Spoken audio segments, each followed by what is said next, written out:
बिस्मिल्लाहिर्रहमानिर्रहीम। सल्लु अलल हबीबी अल्लाहुम्मा सल्लि अला सय्यिदिना व मौलाना मुहम्मद व बारिक वसल्लिम वसल्लि अलैहि। हमारी गुफ्तगू का उन्वान सदका के हवाले से है कि नबी रहमत सल्लल्लाहु अलैहि वसल्लम ने इरशाद फरमाया, इन्ना अला कुल्ली मुस्लिमिन फ़ी कुल्ली यौमिन सदक़तुन, बेशक हर मुसलमान को हर रोज़ सदका करना चाहिए। ये सय्यद आलम सल्लल्लाहु अलैहि वसल्लम का फरमान है।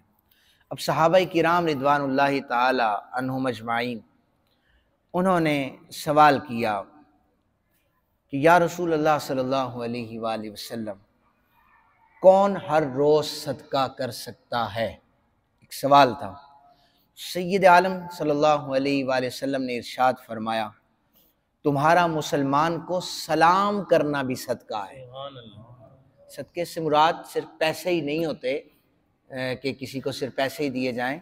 हुजूर ने फरमाया, इन्ना सलामका अलल मुस्लिमी सदक़तुन, तुम्हारा अपने दूसरे मुसलमान भाई को सलाम कहना भी सदका है। नबी अकरम सल्लल्लाहु अलैहि वसल्लम की ये खूबसूरत सुन्नत है और इससे भाईचारा, प्यार और मोहब्बत बढ़ता है। हुजूर ने फरमाया कि इयादतुकल मरीदा सदक़तुन, मरीज़ की अयादत करना भी सदका है। आपका मुसलमान भाई बीमार हो जाता है, आप उसको पूछने चले जाते हैं, तो ये भी सदका है। और सय्यद आलम सल्लल्लाहु अलैहि वसल्लम ने फरमाया कि जब कोई अपने मुसलमान भाई की अयादत के लिए निकलता है तो समंदर में रहने वाली मछलियां भी उसके लिए दुआए मग़फ़िरत करती हैं। फिर आका करीम सल्लल्लाहु अलैहि वसल्लम ने फरमाया कि तुम्हारा अपने मुसलमान भाई का नमाज जनाजा अदा करना ये भी सदका है। साहबा का सवाल था ना कि कौन सदका कर सकता है? आका करीम सल्लल्लाहु अलैहि वसल्लम आप तरबियत फरमा रहे हैं, आप उनको दीन सिखा रहे हैं कि नमाज जनाजा पढ़ना भी सदका है। फिर आका करीम सल्लल्लाहु अलैहि वसल्लम ने फरमाया कि रास्ते से तकलीफ दे चीज़ को हटा देना भी सदका है। कितने छोटे छोटे काम हैं, वक्त कम लगता है लेकिन इसका अजर बहुत ज़्यादा है। हुजूर ने फरमाया कि भूले भटके को रास्ता दिखा देना भी सदका है। और फिर फरमाया कि तुम्हारा अपने किसी परेशान हाल मजलूम भाई की मदद करना भी सदका है। और फिर फरमाया कि किसी के साथ अच्छा कलिमा कह देना, किसी के साथ अहसन तरीके से गुफ्तगू करना, मुस्कुरा देना, ये भी सदका है। और फरमाया कि अल्लाह ताला का जिक्र करना ये भी सदका है। और नेकी का हुक्म देना, बुराई से रोकना, ये भी सदका है। हम ना अमर बिल मारूफ और बुराई से रोकने के हवाले से इसमें बड़े कमज़ोर हो चुके हैं। बुरा काम होते हुए देखते हैं तो हम खामोश रहते हैं और हमारा जुमला क्या होता है, जी इसने तो अपनी कब्र में जाना है, मैंने अपनी कब्र में जाना है। ये रवैया ठीक नहीं है। मुसलमान के लिए ये रवैया ठीक नहीं है। मुसलमान को बुराइयों को मिटाने पर मामूर किया गया है।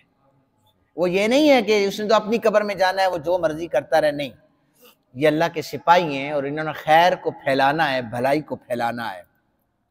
इसलिए हमें अपनी जिम्मेदारियों को पहचानना होगा। हम अगर देखते हैं कोई काम गलत हो रहा है तो उसे फौरन से रोकें। फिर फरमाया कि बुराई से खुद रुक जाना ये भी अल्लाह के नज़दीक सदका है। और फरमाया कि जिसने किसी तंग दस्त मकरूस को मोहलत दे दी तो उसे अल्लाह ताला हर रोज़ कर्जा के बराबर सदका करने का सवाब अता फरमाएगा।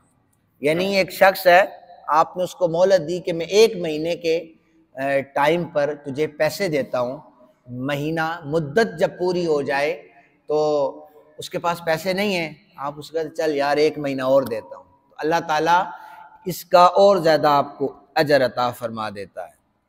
तो ये जब सारी चीज़ें किसी इंसान में पाई जाए तो वो कामिल मोमिन कहलाता है। सिर्फ नमाज पढ़ लेना ही कामिल ईमान वाले होने की निशानी नहीं है, बल्कि ये सारी चीज़ें भी उसके अंदर पाई जाएं जिनमें हमारी बहुत ज़्यादा कोताही है। हम इन चीज़ों में बहुत ज़्यादा पीछे हैं, याद रखें कि जो हमारा दिया हुआ सदका है ये हमारी आखिरत की बेहतरीन तैयारी है। इस हमने यहाँ पर रहकर आखिरत की तैयारी करनी है। तो जो शख्स चाहता है बरोज़े महशर हम अल्लाह और अल्लाह के रसूल सल्लल्लाहु अलैहि वसल्लम की शर्मिंदगी से, उनके सामने शर्मिंदा ना हो, बच सकें, तो हमें चाहिए कि ये सारे काम हम अहसन तरीके से करें ताकि अल्लाह ताला हमें शर्मिंदा होने से बचाए। अल्लाह ताला हम सबको अमल करने की तौफीक अता फरमाए। वमा अलैना इल्लल बलागुल मुबीन।